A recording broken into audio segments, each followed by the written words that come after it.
दीवार पर चढ़ने के बाद वो वहीं अंधेरे में बैठ गए। छत पर इतना अंधेरा नहीं था। कॉम्प्लेक्स की दूसरी इमारतों और दूसरे ब्लॉकों की रोशनियों के अक्स पड़ रहे थे और फीकी चांदनी जैसी रोशनी फैली हुई थी। इमरान ने सबसे पहले नायलॉन की बारीक रस्सी को समेटा। इसका हल्का छत की मुंडेर के बाहर निकली हुई ईंटों में अटका हुआ था। रस्सी समेट कर वो इस तरह छत पर बैठा रहा। वो तेज निगाहों से छत का जायजा ले रहा था। इसकी आंखें आतिशदान की चिमनी को तलाश कर रही थी। आखिर चिमनी इसे नजर आ गई। ये चिमनी दाएं जाने वाली दीवार में बनी हुई थी। इमरान बैठे बैठे पाँव के बल खिसकता हुआ चिमनी के पास आया। जमील मेहदी ने बताया था कि चिमनी के अंदर 2.25 फीट का खिला है। इमरान ने घुटनों के साथ खड़े होकर चिमनी के अंदर निगाह डाली। नीचे सीक्रेट सेक्शन के कमरे में जो बत्ती जल रही थी, इसकी हल्की रोशनी पड़ रही थी। इमरान को ट्रेनिंग के दौरान 2-2.5 फुट कतर के पाइप में से कई बार गुजारा गया था। चिमनी और पाइप में चंद इंचों का ही फर्क था। इमरान ने जल्दी से रस्सी का हल्का चिमनी के गिर्द डाल लिया और रस्सी चिमनी के अंदर लटका दी। इसे चिमनी के अंदर उतरना था। इमरान ने चिमनी के अंदर हाथ डालकर इसकी दीवार पर रगड़ा और बाहर निकाल कर गौर से देखा। इसका हाथ कालक से काला नहीं हुआ था। इसका मतलब था कि नीचे आतिशदान में लकड़ियों के बजाय गैस वगैरह का हीटर सर्दियों में लगाया जाता है। चिमनी की दीवार के साथ मिट्टी, गर्द और जाले लगे हुए थे। अब यह सोचने का वक्त नहीं था कि नीचे कमरे में इस वक्त कोई आदमी तो नहीं बैठा हुआ। ये इस बात से बेनियाज होकर अमली कदम उठाने का वक्त था और इमरान इसलिए वहाँ इतना बड़ा खतरा मोल लेकर आया था। इसने रस्सी चिमनी के अंदर फेंक दी और झुककर नीचे देखा।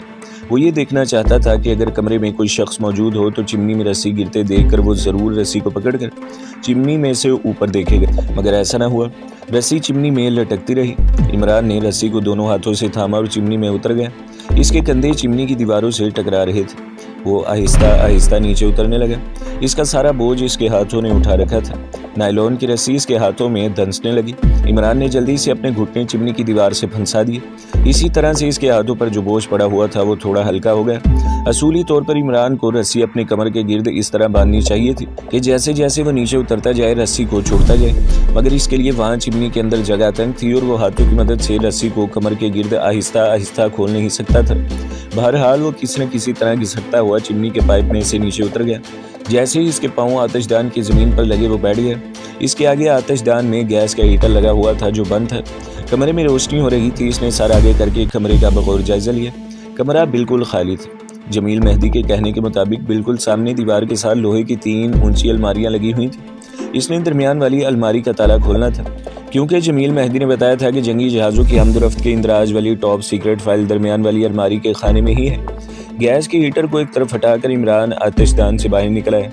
आतिशदान की चिमनी की रगड़ से इसकी कमीज़ के बाजू और पतलून और सर पर चिमनी के अंदर लगे हुए जाले चिमट गए थे। इसने कमरे का जायजा लिया। कमरे में एक बल्ब रोशन था। सामने 3 लोहे की अलमारियां दीवार के साथ लगी हुई थी। दूसरी दीवारों के साथ एक लंबी मेज़ और लकड़ी की अलमारियां लगी थी। इसने कान लगाकर सुना। बाहर से कोई आवाज़ नहीं आ रही थी। इसने जेब से इलेक्ट्रॉनिक राड निकाला और दरमियान वाली अलमारी की तरफ बढ़ा। वक्त ज़ाया करना ख़तरनाक साबित हो सकता था। इसे ये भी डर था कि हो सकता है अलमारी को हाथ लगाने से बाहर किसी जगह खतरे का अलार्म बज उठे और इस अलार्म के बारे में जमील मेहदी को भी इल्म न हो। बहरहाल अब सोचने का वक्त नहीं था। इसने अलमारी के किवाड़ में अंदर की जानिब लगे हुए तारे को गौर से देखा। ये डिजिटल मैग्नेट ताला था। सही खुफिया नंबर मिलाने से इसकी मैग्नेट लहर अपने आप मौकूफ हो जाती थी और ताला खुल जाता था। इमरान को खुफिया नंबरों का इल्म नहीं था। इन नंबरों का जमील मेहदी को भी इल्म नहीं था। इसे अपने हिसाब से इलेक्ट्रॉनिक राड की बारीक सलाख ताले के ख़ास सुराख में लगाकर इसे दाएं जानिब थोड़ा सा घुमाया और राड के सिरे के करीब लगा हुआ बटन दबा दिया। खटक की आवाज़ के साथ ताले में एक मामूली सा धमाका हुआ। शॉर्ट सर्किट की वजह से खुल गया। इमरान ने अलमारी के दोनों पट खोल दिए। अलमारी में हर किस्म की फाइलें और कागजात पड़े थे। मेहदी साहब ने कहा था कि टॉप सीक्रेट फाइल दरमियानी खाने में रखी हुई है। दरमियानी खाने में 4 फाइलें पड़ी थी। इमरान ने जल्दी जल्दी चारों फाइलें देखी। इनमें से एक फ़ाइल पर ऊपर अंग्रेज़ी के मोटे सुरख हरूफ में क्लासीफाइड और नीचे स्याह लफ्ज़ों में टॉप सीक्रेट लिखा हुआ था। इमरान फ़ाइल खोलकर देखने लगा। इसका चेहरा खुशी से खिल उठा। यही वो फ़ाइल थी जिसकी इसे तलाश थी। इसके दूसरे सफ़े पर इस जहाज़ का नाम और नंबर दर्ज था जो भारी मिकदार में गोला बारूद ले जाता था, जहाँ से जहाज़ को भारत की तरफ रवाना होना था। फ़ाइल में इसराइली बंदरगाह का नाम भी लिखा था। दूसरे सफ़े पर इस जदीद तरीन हलाकत खेस असलाह की पूरी फहरिस्त थी जो जहाज़ में कश्मीरियों पर इस्तेमाल होने के लिए लाया जा रहा था। इमरान ने जेब से सिगरेट लाइटर के साइज़ का ताकतवर कैमरा निकाला और जल्दी जल्दी फ़ाइल के मतलूबा सफ़ात की तस्वीरें लेने लगा। इसके बाद इसने फ़ाइल को बंद करके दूसरी फ़ाइलों में इसी तरह लगा दिया जिस तरह वो पहले लगी हुई थी। अब ताले को पहले की तरह लॉक करना और इसमें बरकी रूह को बहाल करना था। इमरान ने अलमारी को बंद कर दिया। ताला लगाया और इलेक्ट्रॉनिक रॉड से सबसे पहले इसकी बैटरी की बरकी रूह को बहाल किया। इसके बाद रॉड की सुई को डिजिटल के 2 सुराखों में बारी बारी डाला और इन पर हल्का हल्का दबाव डालकर जल्दी से रॉड की सुई बाहर खींच ली। सर्किट पूरा होने पर क्लिक की आवाज़ आई और ताला फिर से बंद हो गया। इमरान ने जेब से रुमाल निकालकर अलमारी और ताले पर लगे हुए अपनी उंगलियों के निशान अच्छी तरह से साफ किए और आतिशदान की तरफ आ गया। गैस के हीटर के पीछे बैठ गया। नायलॉन की रस्सी ऊपर तक जा रही थी। इसने रस्सी को 2-3 बार आहिस्ता आहिस्ता खींचा। जब इसकी तसल्ली हो गई तो चिमनी के पाइप में दोनों घुटने फंसाए और रस्सी को पकड़कर आहिस्ता आहिस्ता ऊपर चढ़ना शुरू कर दिया। इसी वक्त इमरान को एहसास हुआ कि दस्ताने लाने कितने ज़रूरी थे। जैसे ही इसके हाथ चिमनी से बाहर आए, इसने रस्सी को छोड़कर चिमनी की मुंडेर पकड़ ली और पूरी ताकत से जिस्म को ऊपर उठाकर बाजुओं से मुंडेर को पकड़कर अपने जिस्म को कमरे से बाहर निकाला और फिर बारी बारी दोनों टांगे बाहर निकाली। छत पर आने के बाद वो वहीं बैठ गया। इसका सांस फूल गया था। चिमनी के पाइप में ऊपर चढ़ते हुए इसे काफ़ी मुशक्कत करना पड़ी थी। इसने जल्दी जल्दी नायलॉन की रस्सी को ऊपर खींचा, इसका हल्का चिमनी से उतारा, इसका गुच्छा बनाकर इसे पतलून की जेब में ठोंस दिया। इलेक्ट्रॉनिक रॉड और कैमरे को इसने पहले ही पतलून की महफूज जेब में संभाल कर रख लिया था। जब वो छत की अकवी सड़क वाली मुंडेर पर आया तो अपनी हमाकत पर वो खुद शर्मसार हो गया। ऐसा होना नहीं चाहिए था, मगर हो गया था। इसे याद आ गया कि इसी रस्सी की मदद से इसे छत से नीचे उतरना था, जिसका इसने गुच्छा बनाकर जेब में डाल लिया था। इसने जल्दी से दोबारा रस्सी जेब से बाहर निकाली। इस दफ़ा मुंडेर की एक ऐसी बाहर निकली हुई पुख्ता ईंट में रस्सी का हल्का डाला, जिसको नीचे उछाल कर वो बाहर भी निकाल सकता था। रस्सी इसने नीचे लटका दी। ये जगह वही थी जहां अहाते की सड़क वाली दीवार और सीक्रेट सेक्शन की कमरे की दीवार के दरमियान एक जगह थी जहां रद्दी कागजात के ढेर लगे हुए थे। वो तेजी से नीचे उतर गया। रस्सी को 2-3 बार ऊपर को उछाला। रस्सी ईंट के हल्के में से निकलकर इमरान के पास आकर गिरी। इसके बाद इसने रस्सी का गुच्छा बनाकर पतलून की जेब में ठोंस दिया। अहाते की दीवार के पास इस जगह आ गया जहां इसने दीवार की मुंडेर पर लगे हुए शीशे के टुकड़ों पर अपना खेस तय करके डाल रखा था। रद्दी कागजों के ढेर पर पांव रखकर किसी न किसी तरह वो दीवार की मुंडेर पर चढ़ने में कामयाब हो गया और दूसरी तरफ सरदार जी मोटर मैकेनिक के खोखे की छत पर कूदने की बजाय मुंडेर के साथ छिपकली की तरह चिमटा रहा। इसे मोटर के इंजन की आवाज़ आई थी। थोड़ी देर बाद इस पर मोटर की हेडलाइट्स की रोशनी पड़ी। वो बेहिसो हरकत साकित होकर दीवार की मुंडेर से चिमटा रहा। ये कोई ट्रक था। ट्रक गुजर गया। सड़क जब खाली और सुनसान हो गई तो वो खोखे की छत पर कूद गया। कूदने के बाद भी वो चंद सेकंड्स तक वहीं बैठा रहा। फिर इसने खेस के लटकते हुए किनारे को पकड़कर इसे ऊपर को उछाला। 2-3 बार ऐसा करने से खेस मुंडेर के शीशे के टुकड़ों पर से निकलकर इसके ऊपर आकर गिरा। इसने खेस अपने जिस्म के गिर्द लपेट लिया और खोखे की छत से नीचे सड़क पर छलांग लगा दी। इसे तवक्का नहीं थी कि इसका ये मुश्किल काम इतनी जल्दी और आसानी से हो जाएगा। इसकी कमांडो की जिंदगी के तजुर्बे ने बता दिया था कि कभी कभी मुश्किल से मुश्किल और पेचीदा से पेचीदा काम बड़ी आसानी और रवानी से हो जाता है, और कभी कभी आसान और सहल तरीन काम में ऐसी रुकावट पैदा हो जाती है कि 1000 कोशिश के बावजूद इसमें नाकामी का मुंह देखना पड़ता है। इमरान सरदार जी के खोखे की दीवार के पास ही बैठा था। इसने एहतियात के तौर पर बैठे बैठे जेब में से सिगरेट लाइटर के साइज वाला कैमरा निकालकर अपने पाँव की जुराब के अंदर इस तरह ठोस दिया कि कैमरा इसके बूट के अंदर पड़े हुए पाँव के तलवे के नीचे आ गया। ऐसा इसने इसलिए किया था कि अगर रास्ते में गश्ती पुलिस की पार्टी इसे रोककर तलाशी ले तो कम से कम कैमरा इसकी जेबों में से बरामद न हो।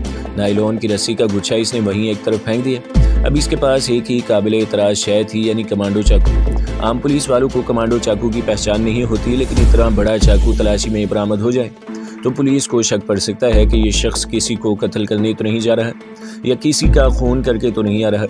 पहले इसको ख्याल आया कि वो चाकू भी वहीं किसी जगह फेंक दे। फिर ये सोचकर इसने चाकू रहने दिया कि अगर कोई हंगामी सूरत पैदा हो गई तो ये चाकू इसकी बड़ी मदद कर सकता है। बाकी इलेक्ट्रॉनिक रॉड एक पेशकश की तरह था, इस पर किसी को शक नहीं हो सकता था। सड़क को खाली देखकर वो उठा और इसने बड़े आराम से चलते हुए सड़क पार की और दूसरी तरफ फुटपाथ पर चल पड़ा। इसने बैठे बैठे अपनी कलाई पर बंधी हुई घड़ी पर वक्त देख लिया था। इसकी घड़ी की चमकीली सुइयां रात के 1:45 बजा रही थी। इसे किसी टैक्सी रिक्शा की शिद्दत से तलाश थी, लेकिन सड़क पर कोई टैक्सी या रिक्शा नहीं था। ये सारा इलाका भारत के महकमा दफा के कॉम्प्लेक्स के अकब का था और बहुत मुमकिन था कि इस तरफ भी रात के वक्त को पेट्रोल पार्टी सिक्योरिटी की खातिर गश्त लगा रही हो। ये सोचकर इमरान सड़क पर थोड़ा दूर चलने के बाद अपने बाएं जानिब एक छोटी सड़क पर मुड़ गया। इस सड़क के दोनों जानिब कोठियाँ थी जिस पर गहरी खामोशी तारी थी। हर कोठी के बरामदे के ऊपर बत्ती रोशन थी, लेकिन कोई चौकीदार वगैरह नजर नहीं आ रहा था। इमरान शहर की गुंजान इलाके की तरफ निकल जाना चाहता था। वो सरकारी इमारतों से ज़्यादा दूर हो जाना चाहता था। ये इलाका इसके लिए अजनबी था। वो इस तरफ पहले कभी नहीं आया था। रात के वक्त इस इलाके में पुलिस की गश्त लाजमी थी। इसे यही डर था कि किसी सिपाही से मुठभेड़ न हो जाए। आमने सामने कोठियों वाली सड़क खत्म होगी। अब इसके सामने एक छोटा सा पार्क आ गया। पार्क का गेट था। पार्क के गिर्द जंगला लगा हुआ था। इमरान जंगले के साथ साथ चलने लगा। इसने अपना रुख मशरिक की सिमत ही रखा हुआ था, क्योंकि इस सिमत इसे जाना था। जैसे ही पार्क का जंगला खत्म हुआ, अचानक दो आदमी एक तरफ से निकल कर इसके सामने आ गए। उन्होंने गर्दन तक चढ़े हुए कॉलर स्वेटर पहन रखे थे। एक ने सर पर मफरल लपेट रखा था, दूसरे के सर पर ऊनी टोपी थी जो इसने कानों के ऊपर तक खींच रखी थी। पहले तो इमरान जरा सा ठटका, लेकिन ये देखकर कि वो पुलिस वाले नहीं है, इनके करीब से गुजरने लगा तो एक आदमी ने इसका रास्ता रोक लिया। इमरान रुक गए। दोनों इसे घूर कर देख रहे थे। ये आदमी जराइम पेशा लग रहे थे। इनमें से जिसने इमरान का रास्ता रोका था, इमरान ने बड़ी रौबदार आवाज में पूछा, कौन हो? इस वक्त कहाँ से आ रहे हो? इमरान इनसे उलझना नहीं चाहता था। इसने बड़ी इंकसारी से कहा, बिहारी हूँ, काम की तलाश में दिल्ली आया हूँ। काम नहीं मिला, अब रेलवे स्टेशन जा रहा हूँ। 3 बजे वाली गाड़ी से अपने शहर वापस चला जाऊँगा। दूसरे आदमी ने कहा, इसकी तलाशी लो, ये बिहारी नहीं लगता। पहले आदमी ने इमरान का खेस खींच कर उतार दिया, निकालो तुम्हारे पास क्या है। इस दौरान इमरान को थोड़ी थोड़ी देर बाद दबी दबी घुटी घुटी सी एक आवाज़ सुनाई दे जाती थी। आवाज़ से लगता था कि ये किसी औरत की आवाज़ है। एक आदमी इमरान की तलाशी लेने लगा। दूसरे ने कहा, अबे ये होश में आ गई है। ये कहकर वो झाड़ियों की तरफ दौड़ा। इमरान ने कहा, भाई मेरे पास रेल का किराया ही है और कुछ नहीं है। दोनों दुबले पतले से आदमी थे। इनको मालूम ही नहीं था कि वो किस आदमी को रोक कर इसकी तलाशी ले रहे हैं। इमरान के लिए इन दोनों की एक एक सेकंड में गर्दन तोड़ना कोई मुश्किल काम ही नहीं था, मगर वो खामखा किसी की जान नहीं लेना चाहता था। इस आदमी ने इमरान की जेब से 25-30 रुपए निकाल लिए। पतलून की पिछली जेब में हाथ डाला तो चाकू निकला है। अबे गोपाल, इस आदमी के पास इतना बड़ा चाकू है? इसने चाकू अपने हाथ में पकड़ लिया।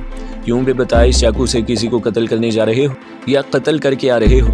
इतने में झाड़ियों के पीछे जिस तरफ दूसरा आदमी दौड़ कर गया था, अचानक एक औरत की फरियाद सुनाई दी, अल्लाह रसूल के लिए मुझे छोड़ दो, मेरी शादी होने वाली है। खुदा के लिए मेरी इज्जत बर्बाद न करो। ये कोई मुसलमान औरत थी जिसको ये लोग उठा कर ले आए थे और इसकी मशकें कस कर इसके मुंह में एक कपड़ा ठोंस दिया था कि इमरान वहां से गुजरा। उन्होंने इमरान को भी पकड़ लिया। इस वक्त दूसरा आदमी जो औरत के पास दौड़ कर गया था, औरत को गालियां दे रहा था। पहले वाला आदमी जो इमरान के पास इसका कमांडो चाकू हाथ में पकड़े खड़ा था, इसने गुस्से में कहा, अबे गोपाल, इसका मुंह बंद कर। इसके बाद खुदा जाने गोपाल ने औरत के मुंह में कपड़ा ठोंसा या क्या किया। औरत की पहले की तरह से घुटी घुटी दबी दबी आवाजें निकलने लगी। गोपाल दौड़कर अपने साथी के पास आ गया। इसके हाथ में चाकू देखकर बोला, अबे धर्मू, ये चाकू तुमने कहाँ से लिया? इस आदमी का नाम धर्मू था। वो बोला, पहले ये बता, इसको अच्छी तरह से बांध दिया है ना? गोपाल ने कहा, मैंने बांध कर मुंह में दुपट्टा ठोंस दिया है। अब इस आदमी से जान छुड़ाओ और चलो अपना काम जल्दी से ख़त्म करते हैं। धर्मू बोला, अबे अब तो पहले इसका काम ख़त्म करना पड़ेगा। इसने हमें देख लिया है, ये तो मौके का गवाह बन गया है। इमरान ने कहा, भाइयों, मैं तो परदेसी हूँ, मैं सुबह की गाड़ी से अपने मुल्क चला जाऊँगा। तुम लोगों को देखना ना देखना मेरे लिए एक बराबर है। मुझे जाने दो, तुम्हारी मेहरबानी होगी। औरत मुसलमान थी जिसके साथ ये हिंदू बदमाश ज्यादती करने वाले थे। आप खुद ही सोचे कि इमरान जैसा गैरतमंद मुसलमान कमांडो एक मुसलमान औरत हिंदू बदमाशों के रहमो करम पर छोड़कर वहां से कैसे जा सकता था। औरत की घुटी घुटी आवाजें बराबर आ रही थी। गोपाल ने कहा, तो फिर क्या सोचता है? ये चाकू इसके पेट में घोंप दे। जहाँ पहले 2 घोंपे हैं, एक और खून और सही। इमरान समझ गया कि इन दोनों बदकिरदार और बदमाश हिंदुओं की मौत का वक्त आन गया है, बल्कि उन्होंने खुद अपनी मौत को आवाज़ देकर बुलाया है। इसके बाद जैसे एक बिजली सी चमकी चाकू धर्मू बदमाश के हाथ में से ही पकड़ा रह गया और दूसरे लम्हे इसकी गर्दन इमरान के बाजू के फौलादी शिकंजे में थी। सिर्फ एक झटका ही काफ़ी था। इमरान ने धर्मू की गर्दन बाजू से निकाल दी और मौत ने इस बदमाश को बेहिस्सो हरकत करके नीचे गिरा दिया। दूसरा बदमाश जिसका नाम गोपाल था, फटी फटी आंखों से बस देखता ही रह गया। इसकी मौत अभी नहीं लिखी हुई थी। वो एकदम से एक तरफ को भाग उठा। इमरान ने धर्मू के हाथ से गिरा हुआ कमांडो चाकू उठाकर जेब में रखा और जल्दी से झाड़ियों के पीछे हो गया। इसने देखा कि एक औरत के हाथ पैर बंधे हुए हैं, मुंह में कपड़ा ठुंसा हुआ था, इसका दम घुट रहा था और हलक से दबी दबी गुर्राहट की आवाज़ निकल रही थी। इमरान ने सबसे पहले औरत के मुंह से दुपट्टा निकाला। औरत का हलक खुश्क हो चुका था, इससे बात नहीं हो रही थी। इमरान ने इसके हाथ पाँव की रस्सियाँ भी खोल दी और कहा, फिक्र न करो बहन, वो लोग भाग गए हैं, अब तुम अपने घर जा सकती हो। औरत उठकर बैठ गई थी और रात के हल्के हल्के अंधेरे में इमरान की तरफ देख रही थी। तुमने मुझे बहन कहा, तुम ज़रूर कोई फरिश्ता हो। खुदा के वास्ते मुझे यहाँ से ले चलो, ये लोग मेरे घर आकर मुझे मार डालेंगे। औरत लड़की थी, उम्र 19-20 साल की होगी। इसने शलवार कमीज़ पहन रखी थी। इमरान ने पूछा, तुम मुसलमान हो? लड़की ने बड़ी मुश्किल से अपना सांस दुरुस्त किया, कहने लगी, मैं मुसलमान हूँ। शकीला बानो मेरा नाम है। मेरा बाप, मेरा छोटा भाई फैक्ट्री में काम करते हैं। हम 2 बहनें हैं। मेरी अगले महीने शादी होने वाली थी। हम बड़े गरीब हैं। हिंदू हमें बड़ा तंग करते हैं। पुलिस भी हमारी नहीं सुनती। इमरान इसके लिए जो कुछ कर सकता था वो इसने कर दिया था। इसके अलावा वो जो कुछ कर रहा था बतौर एक मुजाहिद कमांडो के कर रहा था। इसने लड़की से कहा, चलो मैं तुम्हें घर छोड़ाता हूँ, तुम्हारा घर कहाँ है? लड़की ने कहा, बाजार सीताराम में है। वो लड़की को लेकर वापस आया तो इसे ख्याल आ गया कि इसके पास जो रकम थी वो तो इस बदमाश ने लेकर अपनी जेब में रख ली थी, जिसकी लाश करीब ही झाड़ियों की दूसरी तरफ पड़ी थी। इमरान ने लड़की को वहीं खड़ा किया और खुद धर्मू की लाश के पास आ गया। इसकी जेब से पैसे निकाले और लड़की के पास आ गया। लड़की ने पूछा, ये तो वही बदमाश था, क्या तुमने इसे मार डाला है? इमरान ने कहा, नहीं, मैंने इसके सर में मुक्का मारा था, वो बेहोश हो गया है। लड़की ने इसे बताया कि अगले चौक में रक्षा मिल जाएगा। चौक में कोई रक्षा तो ना मिला, अलबत्ता एक टैक्सी मिल गई। इसने लड़की को अपने साथ बिठाया और टैक्सी बाजार में सीताराम की तरफ चल पड़ी। ये जगह वहाँ से काफ़ी दूर और शहर के गुंजान इलाके में थी। एक जगह कुछ फासले पर इमरान ने पुलिस के चंद एक सिपाही देखे। लड़की ने कहा, वो हमारा घर है। इमरान ने कहा, वहाँ तो पुलिस खड़ी है। लड़की बोली, अब्बा ने पुलिस में मेरे अगवा की रिपोर्ट दर्ज करा दी होगी। इमरान ने टैक्सी वहीं रुकवा दी और लड़की से कहा, बस अब तुम अपने घर जाओ। लड़की ने कहा, भाई तुम भी मेरे साथ आओ, अब्बा और भाई तुमसे मिलकर खुश होंगे। इमरान ने लड़की को टैक्सी से उतारा और ड्राइवर से कहा, वापस चलो। टैक्सी वहीं से वापस हो गई। रास्ते में इमरान ने इसे खास जगह का नाम बताया कि वहाँ चलो और बहुत जल्दी चलो, मेरे पास ज़्यादा वक्त नहीं है, मैं तुम्हें इनाम दूंगा। रात का पिछला पहर था। दिल्ली के इस इलाके की सड़कें खाली पड़ी थी। इनाम के लालच में ड्राइवर ने टैक्सी को फुल स्पीड पर छोड़ दी। असल में इमरान को कोई जल्दी नहीं थी, वो पुलिस की जद से निकल जाना चाहता था। लड़की ने अपने माँ बाप और पुलिस को ज़रूर बता दिया होगा कि एक मुसलमान ने इसे छुड़ाया है, जिसने एक बदमाश को मार कर बेहोश कर दिया था, और पुलिस हो सकता है इसकी तलाश में निकल खड़ी हो। रात के 4 बज रहे थे जब वो हाजी साहब के प्लॉट वाली कोठरी में पहुंचा। टैक्सी इसने रास्ते में ही छोड़ दी थी ताकि ड्राइवर को इसकी जगह का इल्म न हो सके, क्योंकि आखिर इमरान एक खबीस और बदकिरदार हिंदू का खून कर चुका था। चौकीदार बूढ़ा भी सुराह था। इमरान ने बूट उतारकर जुराब के नीचे से कैमरा निकालकर सिरहाने के नीचे रख दी और बिस्तर पर गिरकर दोहरा कंबल ओढ़ते ही नींद की आगोश में चला गया। जब बूढ़े चौकीदार ने इसे जगाया तो दिन के 10 बज चुके थे। वो इसके लिए चाय बनाकर लाया था। इमरान ने सबसे पहले तकिए के नीचे हाथ डालकर कैमरा निकाला और इसे अपनी गर्म जैकेट की जेब में संभाल कर रख लिया। कमांडो चाकू और इलेक्ट्रॉनिक राड भी संभाल कर रख लिया। मुंह हाथ धोया। इसका केस वहीं पार्क में झाड़ियों के पास ही रह गया था। रक्षा लेकर वो सीधा जामिया मस्जिद के चौक वाले नगीना होटल में आ गया। हाजी साहब किसी काम से गए हुए थे। इमरान ने कमरे में आकर गुस्ल किया, फिर नाश्ता मंगवा कर किया और दूसरे कपड़े पहन लिए। दोपहर के बाद हाजी साहब इसके कमरे में आए और खैर खैरियत दरियाफ्त की। रात कैसी गुजरी? सब काम ठीक से हो गया ना? इमरान ने जेब से कैमरा निकाल कर इन्हें दिया और कहा, बिल्कुल ठीक से सब काम हो गया है। इस कैमरे में मैंने सीक्रेट फाइल की ज़रूरी और मतलूबा तस्वीरें खींची हैं, इन्हें ड्यूलेप करवा दीजिएगा। खुदा करे कि ठीक से तस्वीरें आ गई हों। हाजी साहब ने कैमरा लेकर अपनी सदरी की जेब में रखते हुए कहा, मियाँ ये कैमरा तो अंधेरे में भी तस्वीर बना लेता है और वहाँ तो रोशनी होगी, कोई गड़बड़ तो नहीं हुई थी ना? इमरान ने कहा, बस किस्मत अच्छी थी, कहीं भी कोई दिक्कत पेश नहीं आई।